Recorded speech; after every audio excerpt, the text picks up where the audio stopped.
must hustle if you want job. If no finish, they won't fight us. If them they run, them no fit catch up. I know they form say I too righteous. No con they form say you too like us. You no get the time for the hate and the bad energy. Got my mind on my money. Make you dance.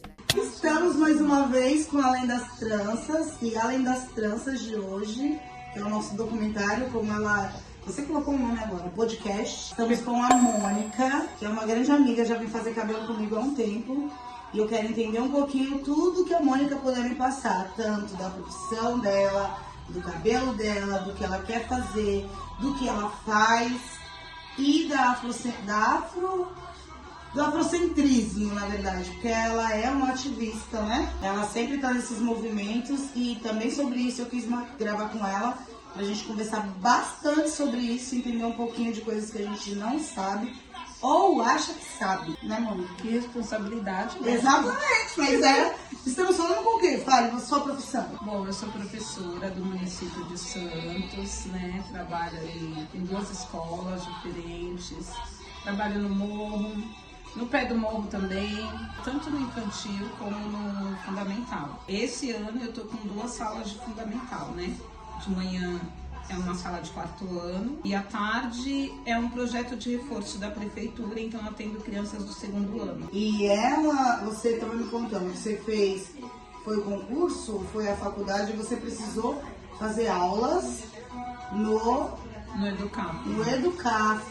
Isso. Explica pra gente o que é um pouquinho do Educafro, porque eu não sei de verdade muito. Então, o Educafro é um cursinho vestibular comunitário, principalmente para pessoas pobres e pretas, principalmente, né? O nome já diz Educafro, educação para pessoas afros. E aí ele prepara as pessoas para os vestibulares, tanto das universidades públicas, quanto das universidades particulares.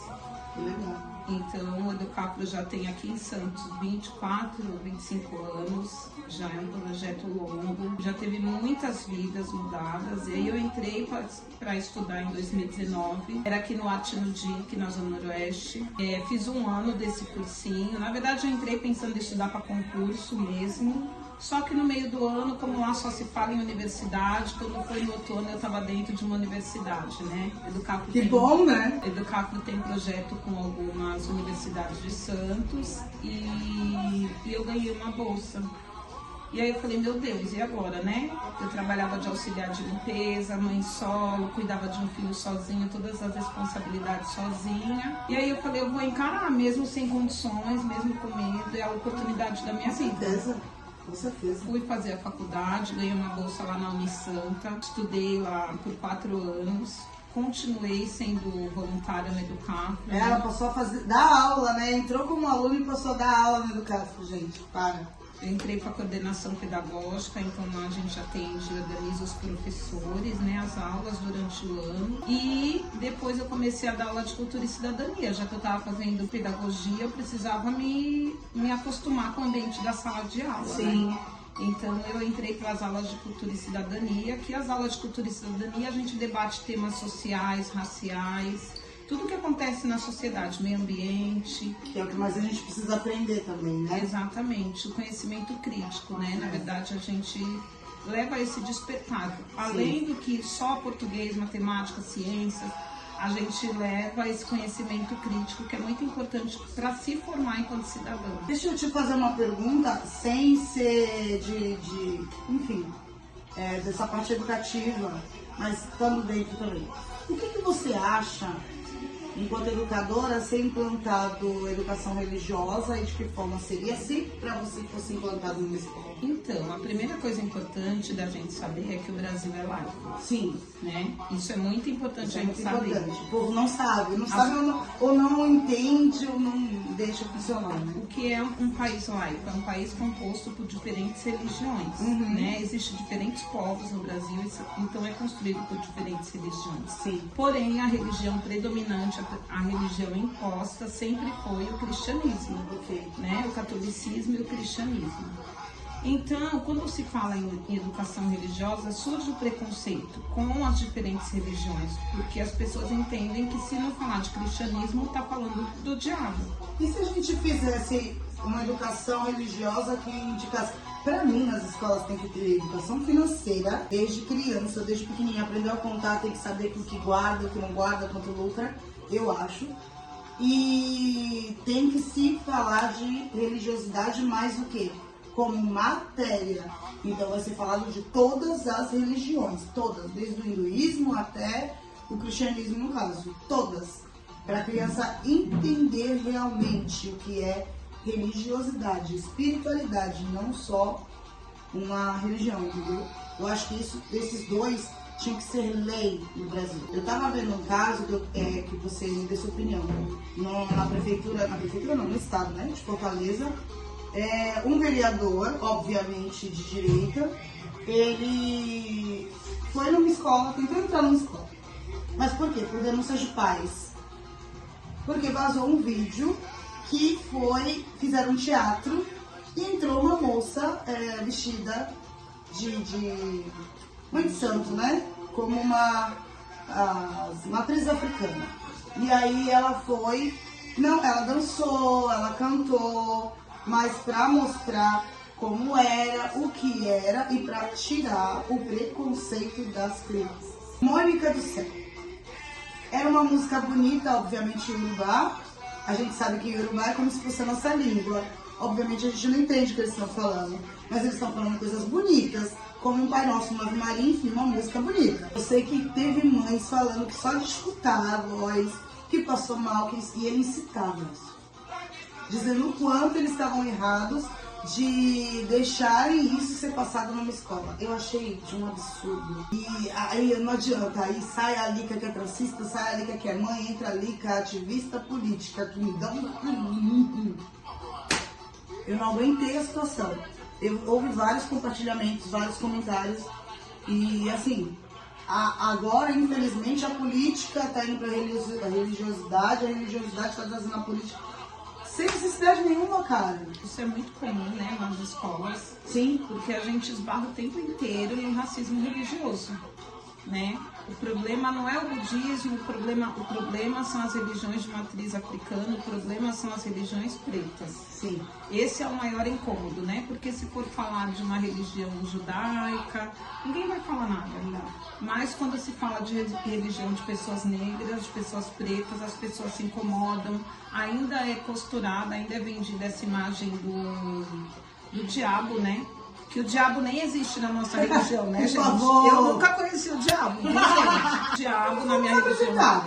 Não fui apresentada ainda. É muito vendida essa questão, né? Sim. A gente esbarra dentro das escolas com preconceito agora que tá chegando as festas juninas, a gente esbarra com pais que não deixam os filhos participar de uma festa cultural. Imagine se não querer saber... Mas de festa junina? De festa junina. Tem alunos que não participam porque são evangélicos, porque são cristãos, e festa junina é uma cultura... É festa do mundo. É festa do mundo, é uma cultura popular. Cultura popular de quem? Do povo pobre, preto, né? Não é uma cultura elitizada, porque quando é uma cultura elitizada, aí pode. O que não pode é uma cultura pobre. Então, assim, é uma questão muito delicada, a gente se barra o tempo inteiro nessa questão religiosa e racista, né? Porque isso é um racismo religioso. Gente, a gente tem que aprender, por favor, a gente não tá fazendo pra gente. Cresceu, quer fazer pra tua vida, o problema é teu. Mas você tem crianças, as crianças têm que se correlacionar com outras crianças, pelo amor de Deus. E outras culturas, porque a gente vai conviver o tempo inteiro no trabalho, na faculdade, nas viagens, a gente vai conviver com as diferenças o tempo inteiro. Tem que se aprender. E a escola é o melhor lugar para se aprender as diferenças. Quando a gente fala da educação, do ensino religioso, a gente está falando exatamente isso, de ensinar as diferentes religiões para que aquela criança conheça e não se encontre no lugar do preconceito e conviva normalmente com diferentes religiões, porque esse é o comum do ser humano. Esse é o tópico, né? Sim, convivermos em paz, sem preconceito, olhando o outro com o mesmo respeito, independente da religião dele, da fé dele, entender que ele é uma pessoa boa, independente da fé que ele tem. Então é uma situação bem delicada. Ai, gente, eu adoro falar com pessoas inteligentes, meu Deus do céu, ó. Quando a gente é ignorante, porque eu falo que eu sou ignorante, não é ignorante de ser grossa, é ignorante de não saber determinadas coisas.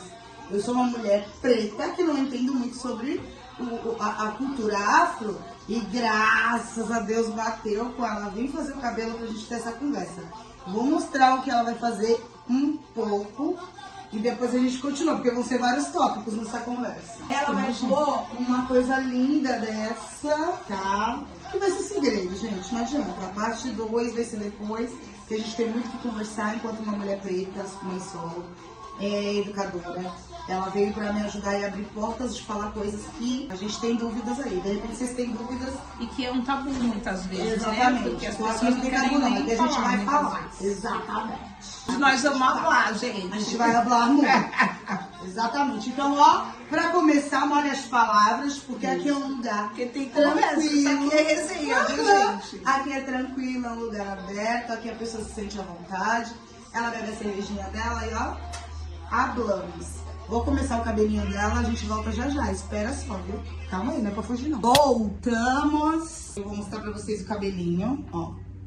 Ela vai por este cabelinho, são 2 cores, a gente vai mesclar. E a gente vai voltar agora. Eu já fiz todas as trancinhas dela, conversando bastante, porque não dá pra colocar tudo pra vocês. Mas a gente agora vai iniciar colocando isso daqui, tendo mais um pouquinho de bate-papo com a Mônica. Eu queria que você, né, não é uma coisa mecânica, graças a Deus aqui, mas eu queria que você me falasse uma dúvida que eu tenho em relação ao que você já passou enquanto preta mulher. A gente aqui é loura, pra dizer o contrário, né? Era. Então eu queria saber de você em relação ao seu cabelinho, o que você já sentiu de incômodo em relação ao seu cabelo, o que você já fez que hoje não faria mais, e porque você gosta da sua coroa, porque você muda.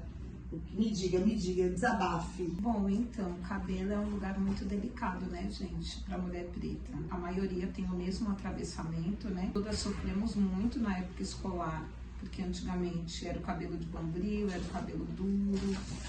Então, a gente cresce um pouco com esse complexo. Eu, quando criança, eu amei muito meu cabelo. Eu amava. Minha mãe, crespo. sim, minha mãe ficava brava, porque elas falavam que meu cabelo era de fuá, porque era um cabelo cheio e eu queria andar com o meu cabelo cheio. Eu não queria que prendesse ele. Minha mãe queria fazer trança para ele ficar arrumadinho. Eu queria deixar ele solto. É sério? É sério. E aí, né, num determinado momento, veio aquela época do permanente, lembra? Sim, permanente afro. Fiz Então, muito, hein, gente? Então, enquanto criança, minha mãe, pra melhorar também, né? Porque antigamente não tinha produto para cuidar, não é como é hoje. Ninguém sabia como cuidar, era só o alisamento e então as pessoas não sabiam cuidar. Então, pra minha mãe, imagino que também devia ser difícil cuidar do meu cabelo. Mas já é raro você, enquanto uma criança, querer usar ele crespo naquela época. Sim, eu gostava E você do tá meu com quantos cabelo. anos? Eu tenho 40 anos agora. Então, E eu gostava do meu cabelo crespo, eu sempre gostei. Porque eu cresci em escola particular e eu via aquelas meninas. tá. Então estamos falando, tá, gente, de uma preta que na época, bem ou mal, tinha o privilégio de estudar em escola particular e por isso queria se sobressair, mesmo estando numa escola particular, fazer a diferença de ter o cabelo crespo. Eu sempre achei minha família linda, né? Eu cresci muito com a minha família, então eu sempre achei minha família linda, minhas primas lindas, e era o que eu tinha como referência. Eu não achava bonito o cabelo das brancas, eu sempre achei bonito o meu cabelo, eu acho que era isso enquanto Caramba, que criança. legal, olha. Primeira pessoa aqui que fala sobre aceitação enquanto criança. Calma aí. Até que eu comecei a fazer o permanente afro, tudo aí continuei com o meu cabelo crespo. Quando eu tinha 11 anos, minha mãe faleceu. A partir daí, as coisas mudaram, porque aí eu comecei a passar aqueles produtos no cabelo para alisamento. Por quê? Porque daí? era um padrão, né? Todo mundo tinha o cabelo liso. Mas você não gostava de cabelo crespo? Eu gostava, mas até então minha mãe tinha o controle sobre mim. A partir do momento que minha mãe falece, eu passei passei a ter o controle sobre mim. E aí eu comecei a alisar, porque eu já comecei a ficar adolescente a partir dos 11 anos. Aquela vaidade que a gente achava certo naquela época. Exatamente, e aí não tinha como eu arrumar meu cabelo, não tinha mais minha mãe que me ajudasse a arrumar meu cabelo, eu não tinha muita condição de ficar indo pra fazer permanente, isso e aquilo. Certo. Então eu começava a passar esses produtos que a gente compra na Florence, né, pra alisar o cabelo, alisava em casa, passava chapinha, piriri pororó. Num determinado momento da vida, eu já era maior de idade, eu passei aquele guanidina, né? Isso. E aí eu passei aquele guanidina e aquilo feriu muito meu couro cabeludo. Nessa época eu já tava usando Queimava, mega. aquilo queimava, que era uma beleza. Queimou muito meu couro cabeludo, né? E aí eu fui obrigada a migrar. Saí do alisamento e comecei a usar Mega Hair. Quando eu comecei a usar Mega Hair, que eu vi aquele meu cabelo ondulado, bonito, cheio. Essa época eu morava no Rio, lá as negas é babado com os cabelos, né? Você é carioca? Eu sou santista, mas casei com o pai do Matheus, moramos juntos, né, por 6 anos, então eu morei 6 anos no Rio. Tá. E aí eu meio que eu criei essa identidade pra mim do Mega, porque eu não podia mais ficar passando toda hora química, né, como antes eu fazia. Então eu adotei o Mega. E nisso eu fiquei por 12 anos. E nesses 12 anos, toda vez que eu ia fazer a manutenção, eu falava pra minha amiga e quando a minha prima ia fazer também, não precisa ficar tirando borrachinha por borrachinha, pode cortar meu cabelo. Então o meu cabelo nunca cresceu. Olha. Porque eu falava, esse cabelo não serve pra nada. Olha como a gente muda. A criança que amava o cabelo, gostava do seu fuá, que eu falava, minha família falava. E achava lindo. Que eu achava lindo, eu passei a odiar aquele cabelo. Então eu ia fazer a manutenção, eu pedia pra cortar. Eu ia fazer a manutenção, meu cabelo nunca foi grande. E nisso foi 12 anos, até que eu entrei no Educafro. E quando eu cheguei no Educafro, eu vi as professoras, as alunas com o seu blecão. Eu comecei a ver, eu falei, gente, mas é bonito o cabelo delas. Não é um cabelo sofrido como era antigamente, que ninguém cuidava. É uns cabelos bem cuidados. Aí eu comecei a observar isso e ter essa vontade. Aí naquele ano eu decidi que eu ia começar a fazer a transição, mas eu ia continuar usando o Mega. E assim eu fiz. Passei aquele ano usando o Mega. Quando chegou no finalzinho do ano, falei, agora é a hora. Fui me acostumando aos poucos com essa ideia de ver o meu cabelinho crescendo. Eu tive coragem. Fui no salão de cabeleireiro. Fui até num salão em São muito Paulo. comprido pra você esse cabelo? Ou você quer um pouquinho mais curto? Ah, tá bom. Tá bom? Vamos arrasar, né, amiga? Vamos vamos ser fazer, babado, vamos fazer, né? Tá Isso. ótimo, adoro. E aí eu fui nesse salão em São Paulo, ele cortou. Eu achei que eu ia até São Paulo, gente, ia voltar com outro cabelo e assim, não vi grandes diferenças. Mas eu tava decidida a usar o meu cabelo. Enfrentei a transição, enfrentei se olhar no espelho e muitas vezes se sentir feia. O que mais me ajudou nesse processo de transição? 99% das pessoas que me viam falavam, nega, você ficou linda com esse cabelo. Nossa, como combinou com você, você ficou mais jovem. E aí eu comecei, comprava uns lacinhos, umas florzinhas, usava faixa. E comecei assim, me ver de um outro lugar. Eu comecei a ter contato, acho que enquanto uma mulher adulta, pela primeira vez com a Mônica. Isso no auge dos meus, eu tô com 40, no auge dos meus 33, 34 anos. Foi a primeira vez que eu pude ver o meu... Primeira não, né? Que criança também eu vi. Mas depois de adulta, estava sendo a primeira vez que eu estava cuidando do meu cabelo. Porque criança minha mãe cuidava. E você se reconhecia? Isso. Eu comecei a olhar no espelho e gostar do que eu via. E eu comecei a ver que eu cuidando do meu cabelo estava dando certo. Logo entrou a pandemia. Eu fazia aqueles cronograma capilar, passava tudo quanto é coisa no cabelo. Foi assim, foi uma fase super maravilhosa, me ajudou muito na pandemia esses cronograma capilar. Eu fui pesquisando, conhecendo mais sobre o meu cabelo e até hoje mantenho o meu cabelo natural, não passo química, lá se vão 6 anos. Tô feliz assim, me amo com o meu cabelo, é uma representatividade. Hoje em dia, principalmente quando eu tô no meu trabalho, porque as crianças vêm me abraçar, vêm falar que o cabelo delas tá igual ao meu. Então a gente passa a ser uma referência para aquelas crianças que também têm esse problema com o cabelo, de achar que é feio, que ele não é bonito. Eu mesmo cuido do meu cabelo em casa, faço hidratação. Ano passado a gente fez um desfile de moda e foi muito bacana lá no Terezinha, no Morro São Bento. E a gente fez um desfile de moda só com as crianças pretas. E elas ficavam com o cabelo delas amarrado, muitas não cuidavam. E nesse dia a gente levou creme, levou Xuxa. A gente fez uma bagunça com as crianças naquele banheiro para poder arrumar elas. E era lindo ver a alegria delas quando se olhavam no espelho. O cabelo arrumado, com creme, aquele cabelo armado. E a partir daí, tantas crianças pretas começaram a gostar do seu cabelo. Esse desfile? Nesse desfile. Caramba. Então, o que eu falo para as crianças pretas é assim, use a rede social de vocês, a internet de vocês, peça ajuda para os pais de vocês, para que pesquisem mais, porque o nosso cabelo é lindo, é nossa força, é nossa coroa, né? Aonde a gente chegar, a gente tem um diferencial, porque a gente tem que sair desse padrão. A sociedade quer a gente de um jeito, com aquele cabelo liso, lambido. A gente vê isso na internet, né? O quanto a menininha, de repente, tem o cabelo mais bonito porque alisa. E alisar tá tudo bem enquanto você se reconhecer. Se você se reconhecer enquanto preto e gostar de alisar, como o meu hoje tá do lado, ok. Mas a gente tem um cabelo que pode ser mudado quantas vezes a gente quiser. Exatamente. O bom de ter o cabelo crespo é que a gente pode ser quem a gente quiser. Exatamente. É uma liberdade que não paga. A gente só ficar presa no liso, a gente pode ficar com o cabelo crespo, a gente pode pôr uma trança, a gente pode fazer tudo. Eu faço exatamente isso, igual eu uso bastante meu cabelo, né? Mas eu gosto de, às vezes, mudar, sabe? Dar aquele tchan, mostrar pra sociedade como eu sou bonita de diferentes Como formas. somos ecléticas. Isso, eu sou linda de qualquer jeito. Então eu gosto de mudar, aproveitar que eu posso explorar essa diversidade de cabelo que tem para as pretinhas, gente, a diversidade de cabelo que tem pra gente, não tem dos cabelos lisos. Desculpa.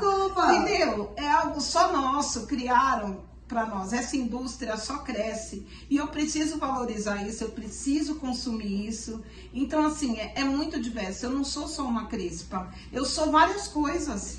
Se eu quiser usar mega, eu uso. Se eu quiser usar essa box, eu posso usar o que quiser. Olha que maravilha isso. Então, assim, sejam crespas, gente. É um tchan diferencial, tá bom? Tá, querida, próxima etapa agora, hein? Comecei o processo, adorei essa parte da conversa, agora a gente vai pro final. E mais um pouquinho de papinho depois. Ai, ai. A gente conversou bastante sobre tudo que a gente precisa e tem que ser enquanto mulher preta, enquanto mãe, enquanto tudo. Eu vou dar para a última mexinha, enquanto eu estiver na última mexinha, eu vou fazer uma pergunta crucial para ela. É a finalização aqui do nosso cabelo. A minha dúvida para você me diga quem é a Mônica pela Mônica. Se a Mônica pudesse falar da Mônica, falar sobre a Mônica ou dar uma opinião, o que a Mônica fala? Eu acho que é mais sobre o que eu tenho feito, né? Me escolher sempre, em primeiro lugar, antes de qualquer pessoa, me priorizar, investir boas energias em mim, no estudo, com conhecimento, com boas relações, com boas amizades, frequentando lugares que me tragam felicidade, paz. É buscar a todo momento boas energias em todas as relações e me priorizar. E claro, cuidar sempre da nossa espiritualidade, né? Que isso é um referencial. Acho que é assim, eu não conseguiria viver sem a minha vida espiritual, a minha fé, as minhas crenças, as minhas entidades. Então, basicamente é isso. Ser cercada de boas pessoas, se priorizar, se amar, se cuidar, gastar energia em você, treinar, beber água. Gente, façam tudo por você. Vocês merecem, vocês merecem. Eu mereço, nós merecemos. É isso mesmo. Gente, ó, estamos aqui finalizando o cabelo dela, mas eu vou passar uma coisinha pra vocês. Todo esse além da trança, tudo que a gente comenta aqui, ninguém aqui especialista em nada, né? Eu estou aqui como comunicadora, como uma pessoa que ama o que eu faço, passando para vocês pessoas maravilhosas que eu gosto de ter ao lado e como é legal conhecer e estar com pessoas bacanas, que nem eu falo para vocês, que eu amo conversar com gente inteligente, que tem alguma coisa legal para passar. Mas isso aqui são as nossas histórias, as nossas experiências, as nossas vivências. E peguem para vocês, como eu costumo dizer, coisa bom, o que é bom coloca no bolso bom, o que não for põe no bolso furado, sabe? Mas para quê? Para vocês terem uma referência do que é um papo de salão. Isso aqui não é mecânico, isso aqui não é, a gente tem que agora falar sobre isso. A gente vive isso aqui o dia inteiro. A gente passa por pessoas maravilhosas. Eu costumo dizer que a gente é energia, né, Mônica? A gente convive com pessoas e atrai pessoas conforme a nossa energia. Então eu tô agraciada de ter pessoas ao meu lado e que venham trabalhar comigo, fazer cabelo comigo, que estejam na mesma energia que eu, porque o papo flui, entendeu? Eu gosto quando o papo flui, eu gosto quando é uma coisa automática, não é uma coisa pesada, entendeu? Então, pra vocês e por vocês, mais um Além da Trança, que foi muito bom conversar com ela, que cada pessoa que eu tô conversando aqui tem uma vivência diferente, uma experiência profissional diferente, que passe algo enriquecedor pra gente. E eu tô amando cada vez mais fazer esse bate-papo com as minhas clientes, vou trazer sempre um conteúdo diferente, histórias diferentes, movimentos diferentes, pode ser político, religioso, a gente sempre vai tentar estar falando dentro da realidade e de fatos, e por isso eu gostei muito de falar com uma professora maravilhosa, que nos passou muito sobre a história, a negritude, o papo bom de se conversar com alguém entendedor nessa parte para estar passando pra gente enquanto negra. Dê o seu tchau, Mônica. Gente, obrigada, viu? Acompanha aí, Lica Borges, maravilhosa. E venham aqui conhecer o salãozinho dela, que é top demais, viu?